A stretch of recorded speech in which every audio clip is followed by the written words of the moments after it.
nampenda anaenda kuolewa ndani ya grupu hilo moja. Nasema sisogee mtu hapa, najiua mimi, asisogee mtu. Mani akaona huyu kweli chizi, akapita zake kama muoni kwenda kukojewa. Kiongozi, naomba utoke nje, usijaribu kuingilia. Nani kakwambia nimekuja kukuingilia? Mimi nimekuja kukojewa tu hapa.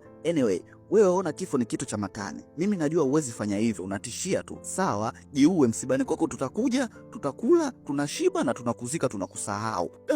Ni kweli kiongozi, natishia tu hapa siolewe. Sasa nifanyeje? Nikiacha hapa watu watanicheka. Okay, usijali, tuigize kama na kuokoa hivi.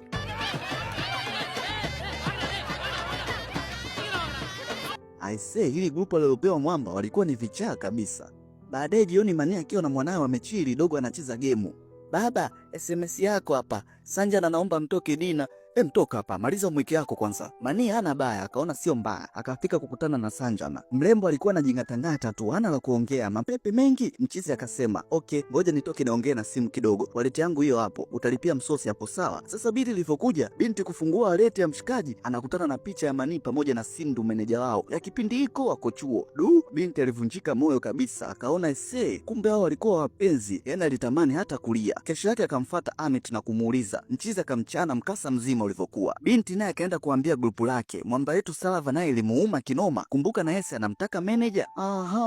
Ndio maana nikiwa karibu na Mani, manager alikuwa anatuangalia sana. Kumbe alikuwa anamwangalia Mani. Nikajua ananiangalia mimi. Yaani wote walijikuta wanachekana sasa. Na wewe unacheka nini? Si ulitaka kujiua jana na demo wako wanaolewa huko. Ila guys, mimi story yao imenigusa sana. Kwa nini tusifanye mpango warudiane? Wanaonekana bado wanapendana wale. Ila kila mtu hataki kujishusha. Wakakaa chini wakafikiria sana. Wakaja na mbinu. Kwanza wakaandaa magrupu ya WhatsApp mapya. Wakatangaza tu wafanyakazi kidogo kama siku 2 hivi, weekend yote. Wakaenda kumuomba na meneja wao Sindu asikose kuja. Binti akakubali. Upande wa pili Mchizi yuko home na mwanawe. Sasa hivi maisha ni mazuri. Amepanga nyumba kubwa, kila kitu ndani. Kiufupi anajiweza kinoma. Maana kidogo anasikia ugeni. Jamaa ikabidi kwenda kucheki hivi. I say, ni wazazi wake bana, leo wamekuja. Mwanangu, ongea na mimi basi, usinikasirikie. Najua tumekukosea sana. Baba yako ndio alikuwa kichwa ngumu. Mbona mimi na kaka yako tumekusaidia sana tu. Naweza kuinua miguu yenu nifagie?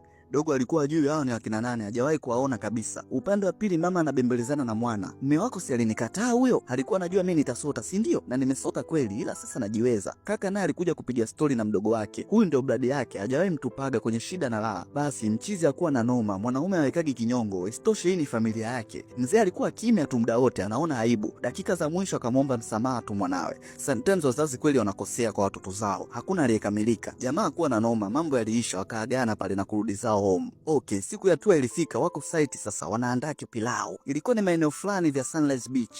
Sasa Mchizi wetu anaenda tour hivi, anakutana na momba yetu aliyeachwa yule. Analia tu kusikia demo yake tayari kashapangiwa ndoa wiki ijayo. Msela ikabidi akae naye amtulize tu, ampe support kidogo. Story 1 2 3. Mchizi naye akajikuta kashawishika, amegonga vyombo. Kama unavyojua, pombe sio chai. Msela alipata mizuka, party lilianza. Fulu kudansi ni wewe tu. Ila binti Sindu alikuwa anamwangalia tu, anaonekana kukelekwa kweli. Hizi pombe ndio kilikuwa chanzo cha ugomvi wao mwanzo. Muuni anajali sasa, ndio kwanza anayarudi. Walevo wamekutana tena, fulu meuno humu tu. Wenyewe anakuambia tunye paka tinye. Msela wake akaona atamwaga lazi hapa. Akamchukua kwenda kumpumzisha. Moja kwa moja mpaka chumbani. Akamfungia na mlango kabisa. Mara ghafla Sindu anatoka msalani. Ndani ya chumba iko. Kumbe huu ndo ulikuwa ni mpango wao, wafungie ndani ya chumba kimoja. Huko wanasubiri majibu nini kitajili. Muda wote huo wanaona kimya tu. Wanafungua mlango hivi, binti akatoka kwa hasira na kumkata kibao Sanjana. Kwa hiyo huu ndo ulikuwa mpango wenu uliopanga wewe na vicha wenzio, si ndio? Mchezo gani? Mbona mimi mwenyewe siuelewi? Usijifanye uelewi. Yaani usije kufikiria mimi kurudiana na wewe. Hizo ndoto futa. Kwani unadhani mimi natamani kurudiana